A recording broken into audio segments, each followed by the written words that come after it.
So welcome to maths class 10వ తరగతి గణితము సమితులు. ఈ సమితుల అధ్యాయంలో మనము అభ్యాసం 2.2లోని సమస్యలను సాధించడానికి ప్రయత్నిద్దాం. మొదటి ప్రశ్న, ఏ అనే సమితిలోని మూలకాలు 1, 2, 3, 4 మరియు బి అనే సమితిలోని మూలకాలు 1, 2, 3, 5, 6 అయితే ఏ ఇంటర్సెక్షన్ బి మరియు బి ఇంటర్సెక్షన్ ఏలను కనుగొనము. సాధన. సో ఇచ్చిన సమితులు ఏ సమితిలోని మూలకాలు 1, 2, 3, 4 మరియు బి సమితిలోని మూలకాలను 1, 2, 3, 5, 6 అని రాసుకోవాలి.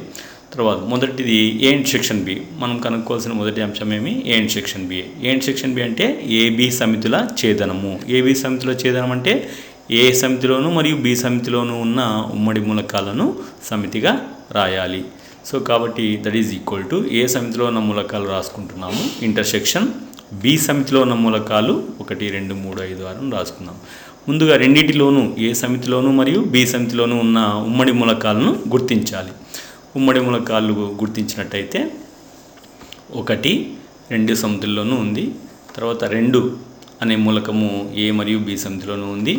3 అనే మూలకము ఏ మరియు బి అనే సమితిలో ఉన్నాయి. సో ఈ 1, 2 మరియు 3 అనే మూలకాలు సమితుల ఛేదనాన్ని సూచిస్తాయి, అంటే ఏ ఇంటర్సెక్షన్ బిని సూచిస్తాయి. So therefore A intersection B equal to 1, 2, 3.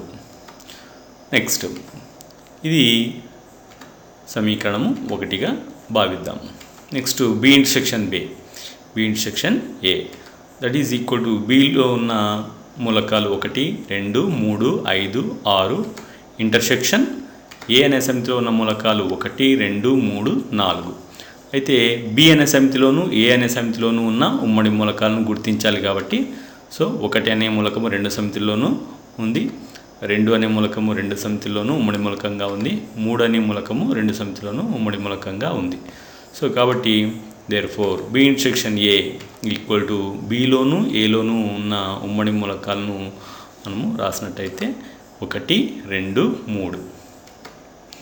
దీన్ని సమీకరణము 2గా తీసుకుంటే సో సమీకరణం 1 మనం 2 పరిశీలించినట్లయితే ఆర్హెచ్ఎస్లో మనకు 1, 2 ఏ ఇంటర్సెక్షన్ బి కూడా 1, 2, 3 మూలకాలుగా కలిగి ఉంది. బి ఇంటర్సెక్షన్ ఏ సమితి కూడా 1, 2, 3 మూలకాలు ఉన్నాయి. కాబట్టి మనకు ఇవి 2 సమానం అవుతాయి. అంటే సమీకరణం 1 మరియు 2ల నుంచి మనము A intersection B equal to B intersection A రాయవచ్చు.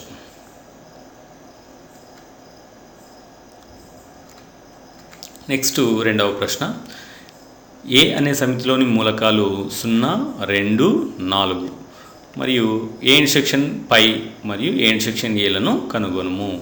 సో దీన్ని వ్యాఖ్యానించండి అన్నాడు. సో సాధన. ఇచ్చిన సమితి ఏ ఈక్వల్ టు 0, 2, 4 అనే మూలకాలు రాసుకుందాము. సో మొదటిది A intersection phi. So that is equal to ఏలో మూలకాలు 0, 2, 4. సో 0, 2, 4 మూలకాలు రాసుకున్నాము. ఇంటర్సెక్షన్ పై అంటే శూన్య సమితి. కానీ ఇక్కడ మనం A intersection phi equal to so ప్రతి సమితి దానికది ఉపసమితి అవుతుంది. అంటే రెండిటికి ఉమ్మడిగా ఏమి ఇక్కడ శూన్య సమితి అనేది ఉపసమితి అవుతుంది. కాబట్టి సో ఏ ఇంటర్సెక్షన్ పై అంటే మనము సో శూన్య సమితిగా రాసుకోవచ్చు. సో ఎటువంటి ఏ సమితిలోనూ మరియు పై అనే సమితిలో ఎటువంటి మూలకాలు ఉమ్మడి మూలకాలు లేవు. కాబట్టి సో మూలకాలు లేవు అంటే ఏం చెప్తాము? శూన్య సమితి. సో కాబట్టి పైగా రాసుకుంటాము. So therefore A intersection phi equal to శూన్య సమితిని మనము పై అనే అక్షరంతో సూచిస్తాం కాబట్టి పై అని రాసుకోవచ్చు అన్నమాట. Next A intersection A. So that is equal to A సమితిలో ఉన్న మూలకాలు 0, 2, 4 ఇంటర్సెక్షన్ ఏ అనే సమితిలో ఉన్న మూలకాలు 0, 2, 4 ఏలోను మరియు ఏలోను అవే మూలకాలు సమితుల ఛేదనం ఏమవుతుంది? 0, 2, 4 ఉమ్మడి మూలకాలుగా రాయవచ్చు. కాబట్టి A intersection A equal to ఉమ్మడి మూలకాలు 0, 2, 4. సో కాబట్టి A intersection A equal to 0, 2, 4 అనేది మనకు ఏకు సమానం అవుతుంది. So A intersection A equal to ఏగా చెప్పవచ్చు. సో ప్రతి సమితి యొక్క ఛేదనం ఏ అనే సమితి తీసుకుంటే ఏ అనే సమితికి మనం ఛేదనం ఏ ఇంటర్సెక్షన్ ఏ కనుక్కుంటే ఏనే ఏకు సమానం అవుతుందని చెప్పవచ్చు అన్నమాట. నెక్స్ట్ మూడవ ప్రశ్న, ఏ ఈక్వల్ టు 2, 4, 6, 8, 10 మరియు బి అనే సమితిలో మూలకాలు 3, 6, 9, 12, 15 అయితే ఏ మైనస్ బి మరియు బి మైనస్ ఏలను కనుగొనము. సాధన. సో ముందుగా ఇచ్చిన సమితులు ఏ ఈక్వల్ టు 2, 4, 6, 8, 10 అనే సమితిని రాసుకున్నాము. మరియు బి అనే సమితిలో మూలకాలు 3, 6, 9, 12, 15. మొదటిది A minus B, that is equal to మనము సమితుల భేదం ఏ విధంగా అనుకుంటాం, ఏ నుంచి బి సమితిని తీసివేయాలి అంటే బిలో ఉన్న మూలకాలు ఏవైనా ఏ అనే సమితిలో ఉంటే వాటిని పూర్తిగా తీసివేస్తాం అన్నమాట. సో కాబట్టి ముందుగా ఏ అనే సమితిలో ఉన్న మూలకాలు రాసుకుందాం, మైనస్ బి సమితిలోని మూలకాలు రాసుకుంటే బిలో ఏ ఉన్న మూలకాలు ఏవైనా ఏలో ఉంటే, సో బి అనే సమితిలో ఉన్న మూలకాలు ఏవైనా ఏ అనే సమితిలో ఉంటే వాటిని ముందుగా ఏ అనే సమితి నుంచి తీసివేస్తాం. సో ఇక్కడ 6 అనే మూలకము ఏలో ఉంది కాబట్టి బిలో ఉన్న 6 అనే మూలకము ఏలో కూడా ఉంది కాబట్టి 6ను తొలగించేసాం. ఇంకా మిగిలినవి ఏవి 2, 4, 8, 10. సో ఇది ఏ మైనస్ బికి సమానం అవుతుంది. సో ఇది మొదటి సమీకరణంగా తీసుకుందాం. Next B minus A, so that is equal to బిలో ఉన్న మూలకాలు రాసుకుందాం. బి సమితిలో ఉన్న మూలకాలు 3, 6, 9, 12, 15 మైనస్ ఏ అనే సమితిలో ఉన్న మూలకాలు 2, 4, 6, 8, 10. దట్ ఈజ్ ఇక్కడ ఏ సమితిలో ఉన్న మూలకాలు ఏవి 6 అనే మూలకము బిలో కూడా ఉంది కాబట్టి 6ను తీసివేస్తే అంటే బి నుంచి 6 తొలగించినట్టయితే ఇంకా మిగిలిన మూలకాలు ఏమున్నాయి 3, 9, 12, 15. సో బి మైనస్ ఏ సమితిలోని మూలకాలు 3, 9, 12, 15. దీన్ని రెండవ సమీకరణంగా రాయవచ్చు. సో సమీకరణం 1, 2ల నుంచి A minus B is not equal to B minus A అని చెప్పవచ్చు. ఎందుకంటే ఏ మైనస్ బిలో మూలకాలు 2, 4, 8, 10 మూలకాలు ఉంటే బి మైనస్ ఏ అనే సమితిలో 3, 9, 12, 15. సో ఇవి ఎప్పుడు కూడా సమానము కావు. So therefore A minus B is not equal to B minus A అని చెప్పవచ్చు అన్నమాట.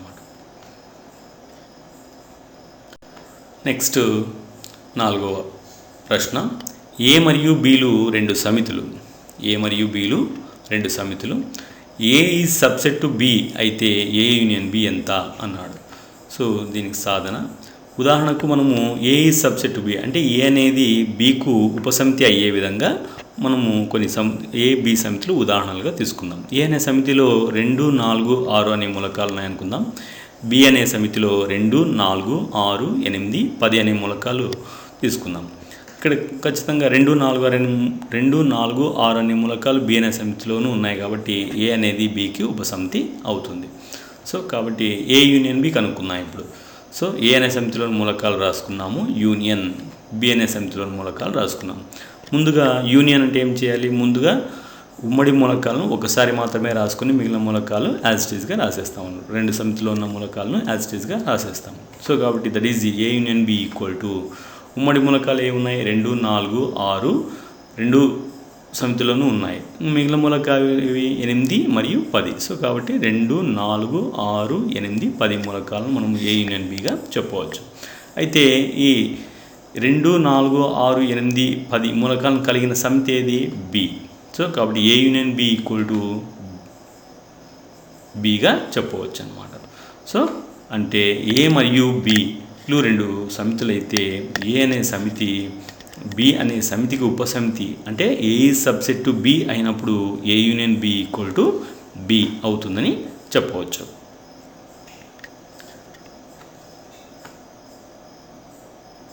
నెక్స్ట్ 5వ ప్రశ్న. ఇది చాలా ముఖ్యమైన ప్రశ్న. 4 మార్కులకు చాలాసార్లు అడగడం జరిగింది. దీన్ని బాగా ప్రాక్టీస్ చేయండి.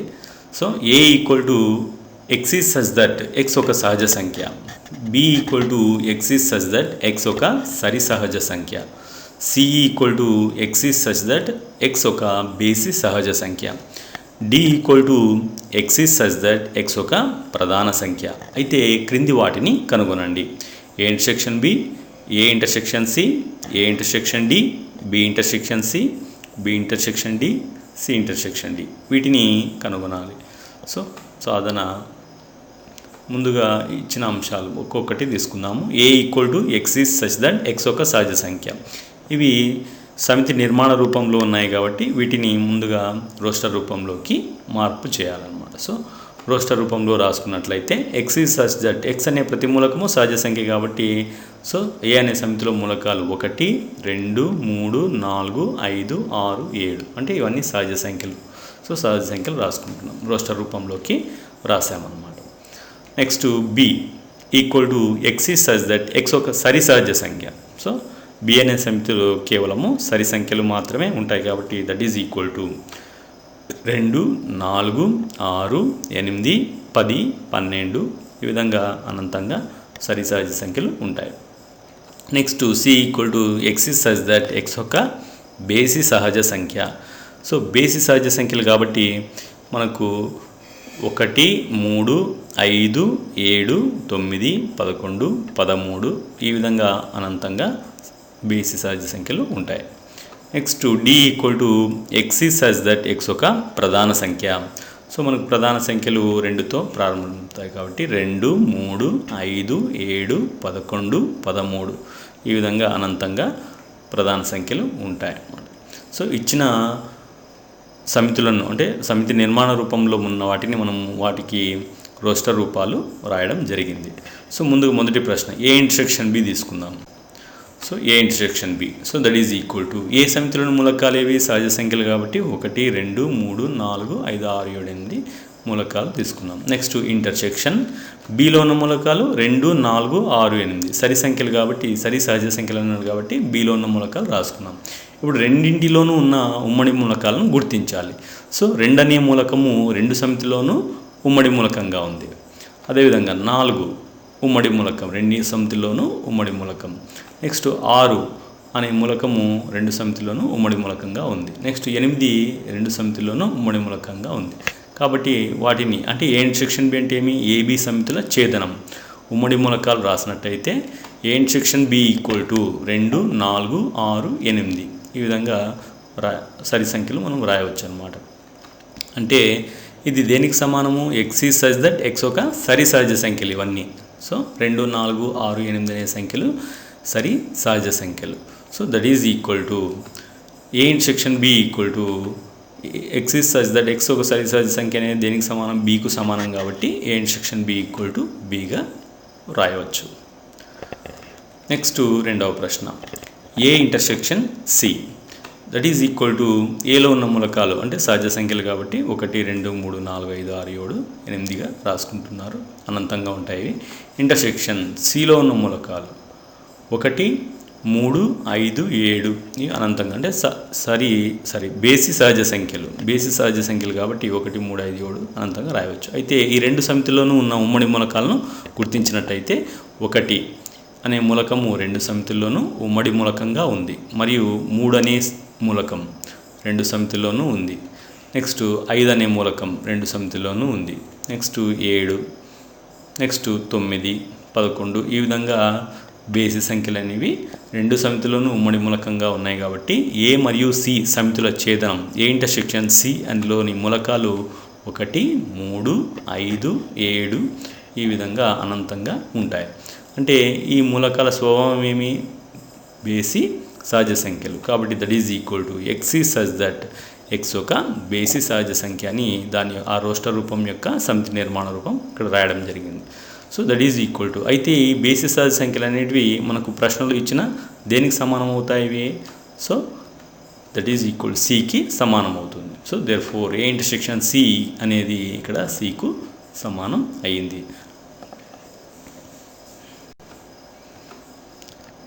Next third one A intersection D.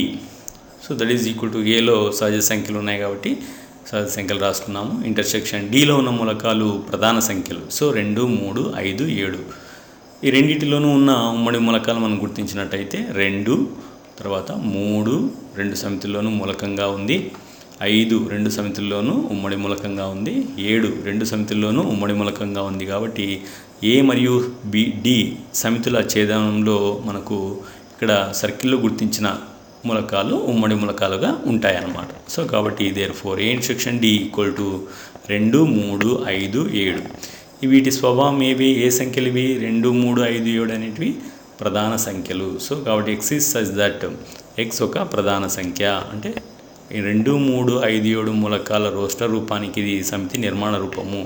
ఇది దేనికి సమానం అవుతుంది? డీకు. A intersection D equal to D అనే సమితికి సమానం. సో కాబట్టి therefore A intersection D equal to డిగా రాయవచ్చు. నెక్స్ట్ నాలుగవది బి ఇంటర్సెక్షన్ సి. బిలో ఉన్న మూలకాలు 2, 4, 6, 8, 10, 12 ఈ విధంగా అనంతంగా రాయవచ్చు. ఇంటర్సెక్షన్ సిలో ఉన్న మూలకాలు బేసి సంఖ్యలు. మనకు బిలో ఉన్న మూలకాలు సరి సంఖ్యలు మరియు సిలో ఉన్న మూలకాలు బేసి సంఖ్యలు. ఈ రెండు సమితుల్లోనూ ఎటువంటి ఉమ్మడి మూలకాలు లేవు కాబట్టి మనకు ఈ రెండు సమితులు ఏమవుతాయి?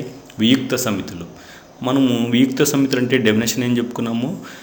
ఏవైనా రెండు సమితులలో ఉమ్మడి మూలకాలు లేనట్లయితే ఆ సమితులను మనము వియుక్త సమితులని అంటారు. సో వియుక్త సమితుల ఛేదనం ఎప్పుడు ఏమవుతుంది? సో శూన్య సమితి. సో కాబట్టి B intersection C equal to రెండు సమితుల్లోనూ ఉమ్మడి మూలకాలు లేనట్లయితే మనము శూన్య సమితిగా రాసుకోవచ్చు. So B intersection C equal to, so శూన్య సమితిని మనము పై అనే అక్షరంచే సూచిస్తాము. Next 5th one B intersection D.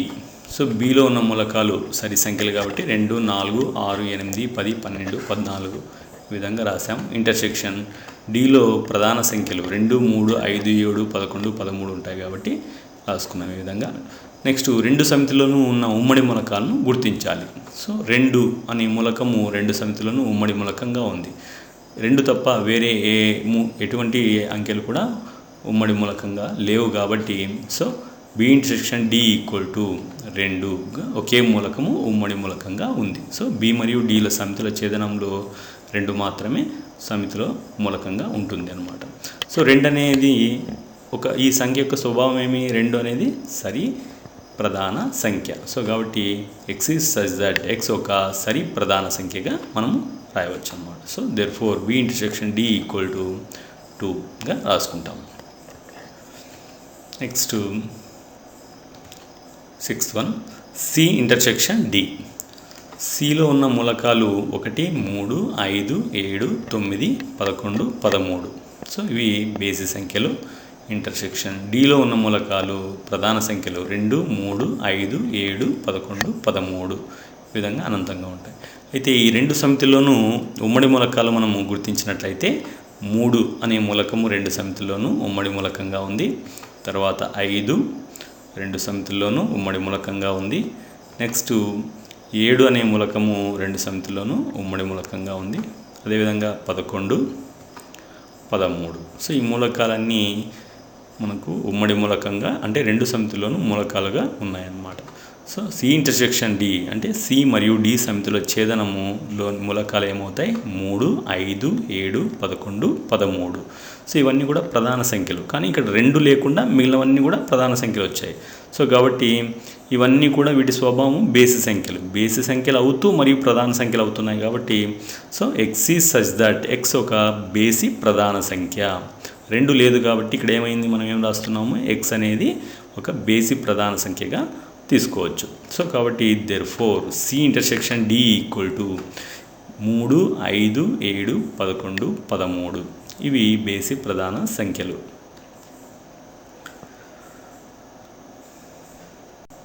Next 6వ ప్రశ్న ఏ ఈక్వల్ టు 3, 6, 9, 12, 15, 18, 21. ఏలో ఏ సమితిలోని మూలకాలు? బి సమితిలో 4, 8, 12, 16, 20. సి సమితిలో 2, 4, 6, 8, 10, 12, 14, 16. డి అనే సమితిలో 5, 10, 15, 20 అనే మూలకాలు ఉన్నట్లయితే క్రింది వాణిని కనుగొనమన్నాడు. మొదటిది ఏ మైనస్ బి, రెండవది ఏ మైనస్ సి, మూడవది ఏ మైనస్ డి, నాలుగవది బి మైనస్ ఏ, ఐదవది సి మైనస్ ఏ, ఆరవది D minus A, 7 B minus C, 8 B minus D, 9వది సి మైనస్ బి. సో ఈ క్రింది వాటిని మనము కనుగొనాలన్నమాట. 10వది D minus B. So first ఇచ్చిన సమితుల్ని రాసుకుందాం. ముందుగా ఏ సమితిలోని మూలకాలు, బి సమితిలోని మూలకాలు, సి మరియు డి సమితిలోని మూలకాలని రాసుకుందాం. మొదటి ప్రశ్న A minus B. So that is equal to A సమితిలోని మూలకాలు ముందుగా రాసుకోవాలి మైనస్ బి సమితిలో ఉన్న మూలకాలు గుర్తించాలి. ముందుగా ఏ సమితిలో నుంచి బి సమితిని తీసివేయాలి అంటే అర్థమేమి, బిలో ఏవైనా మూలకాలు బిలోని మూలకాలు ఏవైనా ఏలో ఉన్నట్లయితే వాటిని ఏ నుంచి తొలగించాలి. సో ఇక్కడ 12 మనకు ఎల్లో కలర్లో సూచించిన సంఖ్య 12 అనేది బిలో ఉన్న మూలకము ఏలో కూడా ఉంది కాబట్టి 12ను తొలగించినట్టయితే మనకు మిగిలిన మూలకాలు ఏ ఉన్నాయి, ఇంకా 3, 6, 9, 15, 18, 21. సో కాబట్టి ఏ మైనస్ బిలో ఏ అనే సమితిలోని మూలకాలు 3, 6, 9, 15, 18, 21గా ఉంటాయన్నమాట. నెక్స్ట్ రెండవ ప్రశ్న A minus C. So A minus అంటే ఏలోని మూలకాలు రాసుకున్నాము, మైనస్ సిలో ఉన్న మూలకాలు రాసుకున్నాము. అయితే ఇక్కడ ఎల్లో కలర్లో సూచించబడిన మూలకాలు సి అనే సమితిలో 6, 12 అనే మూలకాలు ఏలో కూడా ఉన్నాయి కాబట్టి వాటిని తొలగించాలి. సో 6 తర్వాత 12. సో 12ను తొలగిస్తే మిగిలిన ఏ సమితిలో మిగిలిన మూలకాలు ఏ ఉన్నాయి, ఇంకా 3, 9, 15, 18, 21. సో ఇది ఏ మైనస్ సి సమితిలోని మూలకాలు. నెక్స్ట్ మూడవ ప్రశ్న ఏ మైనస్ డి. ముందుగా ఏ సమితిలోని మూలకాలు 3, 6, 9, 12, 15, 18, 21 రాసుకున్నాం, మైనస్ డి సమితిలోని మూలకాలు రాసుకున్నాం. అయితే ఏ సమితి నుంచి డి సమితిని తీసివేయాలి కాబట్టి అంటే డిలో ఉన్న మూలకాలు ఏ నుంచి తొలగించాలి. సో డిలో 15 అనే మూలకం ఏలో కూడా ఉంది కాబట్టి ఏలో 15 మూలకాన్ని తొలగిస్తున్నాం. ఇంకా మిగిలిన మూలకాలు ఏవి, సో 3, 6, 9, 12, 18, 21. ఇది ఏ మైనస్ డికి సమానం అవుతుంది అన్నమాట. నెక్స్ట్ నాలుగవ ప్రశ్న బి మైనస్ ఏ. బి సమితిలోని మూలకాలు రాసుకున్నట్లయితే 4, 8, 12, 16, 20 మైనస్ ఏ అనే సమితిలోని మూలకాలు 3, 6, 9, 12, 15, 18, 21. బి నుంచి ఏ సమితిని తీసివేయాలి అంటే ఏలో ఉన్న మూలకాలు బిలో ఏవైనా ఉన్నట్టయితే వాటిని తొలగించాలి. సో ఏలో ఏ ఉంది, 12 అనే మూలకం బిలో కూడా ఉంది కాబట్టి బి అనే సమితి నుంచి తీసివేసినట్టయితే మనకు బి మైనస్ ఏ సమితిలోని మూలకాలు 4, 8, 16, 20గా రాయవచ్చు అన్నమాట. నెక్స్ట్ ఐదవ ప్రశ్న సి మైనస్ ఏ. సి సమితిలో మూలకాలు 2, 4, 6, 8, 10, 12, 14, 16 మైనస్ ఏ సమితిలోని మూలకాలు 3, 6, 9, 12, 15, 18, 21. ఇక్కడ సి అనే సమితి నుంచి ఏ అనే సమితిని తొలగించాలి కాబట్టి ఏలో ఉన్న మూలకాలు 6, 12 అనే మూలకాలు సి అనే సమితిలో కూడా ఉన్నాయి కాబట్టి వాటిని తీసివేసినట్టయితే 6 అనే మూలకం తీసివేసాము, తర్వాత 12 అనే మూలకం తీసివేసాము. ఇంకా మిగిలిన మూలకాలు ఏ ఉన్నాయి సి మైనస్ ఏలో, సిలో ఉన్న మూలకాలు ఏవి 2, 4, 8, 10, 14, 16. ఇవి సి మైనస్ ఏ సమితిలో మూలకాలుగా ఉంటాయన్నమాట. సో సి మైనస్ ఏ సమితిలో మూలకాలు 2, 4, 8, 10, 14, 16గా రాయవచ్చు. నెక్స్ట్ డి మైనస్ ఏ. డిలో ఉన్న మూలకాలు 5, 10, 15, 20 మైనస్ ఏ సమితిలో ఉన్న మూలకాలు 3, 6, 9, 12, 15, 18, 21. అయితే ఏ అనే సమితిలోని మూలకాలు డిలో ఏవైనా ఉన్నట్టయితే వాటిని తొలగించాలి కాబట్టి ఏలో 15 అనే మూలకము డిలో కూడా ఉంది కాబట్టి డిలోని తొలగిస్తే ఇంకా మిగిలిన మూలకాలు మనకు డి మైనస్ ఏలో 5, 10, 20గా ఉంటాయన్నమాట. So B minus C equal to B సమితిలోని మూలకాలు 4, 8, 12, 16, 20 మైనస్ ఏ సి సమితిలో 2, 4, 6, 8, 10, 12, 14, 16గా ఉంటాయి. అయితే బి నుంచి సిని తొలగించడం అంటే బి నుంచి సిని తీసివేయడము అంటే సిలో ఉన్న మూలకాలు ఏవైనా బి అనే సమితిలో ఉంటే వాటిని తొలగించాలి. కాబట్టి 4 అనే మూలకము బిలోను ఉంది, 8 అనే మూలకము ఉంది, 12, 16 మూలకాలు ఉన్నాయి కాబట్టి వాటిని తొలగించినట్లయితే సో ముందుగా 4 అనే మూలకాన్ని తీసివేస్తున్నాం. 8 అనే మూలకము బిలో కూడా ఉంది కాబట్టి 8ని తీసివేయాలి. 12 అనే మూలకము బిలో కూడా ఉంది కాబట్టి తీసివేస్తున్నాం. 16 అనే మూలకాన్ని కూడా తీసివేస్తే ఇంకా మిగిలిన మూలకాలు ఏమున్నాయి 20. So therefore A minus C equal to 20గా రాసుకోవచ్చు అన్నమాట. నెక్స్ట్ 8వ ప్రశ్న B minus D equal to B సమితిలోని మూలకాలు రాసాము మైనస్ డి సమితిలో ఉన్న మూలకాలు రాసి ఇక్కడ బి నుంచి డిని తీసివేయడం అంటే డిలో ఉన్న మూలకాలు ఏవైనా బిలో ఉన్నట్లయితే వాటిని తొలగించాలి. సో కాబట్టి 20 అనే మూలకము బి అనే సమితిలో కూడా ఉంది కాబట్టి దాన్ని తొలగిస్తే ఇంకా మిగిలిన మూలకాలు ఏవి మనకు 4, 8, 12, 16 ఈ మూలకాలు బి మైనస్ డి అనే సమితిలో ఉంటాయన్నమాట. నెక్స్ట్ 9వ ప్రశ్న సి మైనస్ బి సిలో ఉన్న మూలకాలు రాస్తున్నాం మైనస్ బి అనే సమితిలో ఉన్న మూలకాలు రాస్తున్నాం. ఇక్కడ సి అనే సమితి నుంచి బి అనే సమితిని తీసివేయడము అంటే బిలో ఉన్న మూలకాలు ఏవైనా సిలో ఉన్నట్లయితే వాటిని తొలగించాలి. కాబట్టి 4 అనే మూలకము సిలో ఉంది, తొలగిస్తున్నాము. అదేవిధంగా 8 అనే మూలకం కూడా సిలో ఉంది కాబట్టి 8ని తొలగిస్తున్నాం, తీసివేస్తున్నాము. 12 అనే మూలకము సిలో కూడా ఉంది కాబట్టి 12ని తీసివేయాలి. 16 మూలకం సిలో కూడా ఉంది కాబట్టి 16ని తీసివేసినట్టయితే ఇంకా సిలో మిగిలిన మూలకాలే సి మైనస్ బిని సూచిస్తుంది. So C minus B equal to 2, 6, 10, 14 ఇవి సి మైనస్ బిలోని మూలకాలు.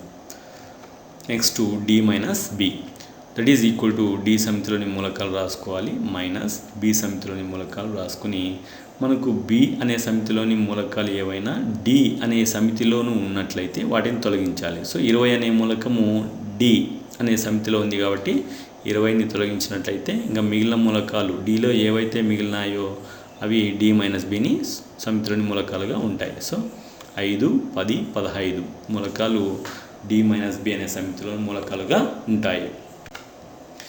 నెక్స్ట్ చివరి ప్రశ్న 7 క్రింద ఇవ్వబడిన వాక్యాలు సత్యమా లేక అసత్యమా తెలపండి, మీ సమాధానాలను సమర్థించండి అన్నాడు. సో మొదటి ప్రశ్న 2, 3, 4, 5 మరియు 3, 6లు వియుక్త సమితులు అన్నాడు.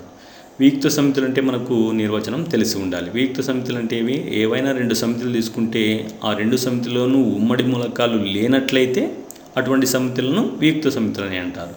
సో కానీ ఇక్కడ 2, 3, 4, 5 సమితిలోను 3, 6 సమితిలోను 3 అనే మూలకము ఉమ్మడి మూలకంగా ఉంది కాబట్టి ఇవి వియుక్త సమితులు కాదు. సో కాబట్టి ఇది అసత్యము. సో ఇచ్చిన 2 సమితులలో 3 ఉమ్మడి మూలకంగా ఉంది కాబట్టి ఇచ్చిన సమితులు వియుక్త సమితులు కావు, కాబట్టి ఇది అసత్యం. నెక్స్ట్ 2వ ప్రశ్న ఏఈఐఓయు మరియు ఏబిసిడిలు వియుక్త సమితులు. సో ఇక్కడ కూడా ఏ అనే మూలకము 2 సమితిలోనూ ఉమ్మడి మూలకంగా ఉంది కాబట్టి ఇచ్చిన సమితులు వియుక్త సమితులు కావు. సో ఇచ్చిన 2 సమితులలో ఏ ఉమ్మడి మూలకంగా ఉంది కావున ఏఈఐఓయు మరియు బిఏబిసిడిలు వియుక్త సమితులు కావు, కాబట్టి ఇది అసత్యం. నెక్స్ట్ 3వ ప్రశ్న 2, 6, 10, 14 మరియు 3, 7, 11, 15 వియుక్త సమితులు అన్నాడు. ఇక్కడ ఇచ్చిన 2 సమితుల్లో ఏవి కూడా ఉమ్మడి మూలకాలు లేవు కాబట్టి ఇది సత్యం అవుతుంది అన్నమాట. సో ఇచ్చిన సమితులు వియుక్త సమితులు అవుతాయి. సో కాబట్టి ఇచ్చిన స్టేట్మెంట్ ఏమవుతుంది, సత్యము అని చెప్పవచ్చు అన్నమాట. నెక్స్ట్ 4వ ప్రశ్న 2, 6, 10 మరియు 3, 7, 11లు వియుక్త సమితులు. ఇక్కడ కూడా ఈ 2 సమితుల్లో ఎటువంటి ఉమ్మడి మూలకాలు లేవు కాబట్టి ఇవి వియుక్త సమితులు అవుతాయి. సో ఇచ్చిన 2 సమితుల్లో ఉమ్మడి మూలకాలు లేవు కాబట్టి ఇచ్చిన సమితులు 2 వియుక్త సమితులు అవుతాయి, కాబట్టి ఇది సత్యం.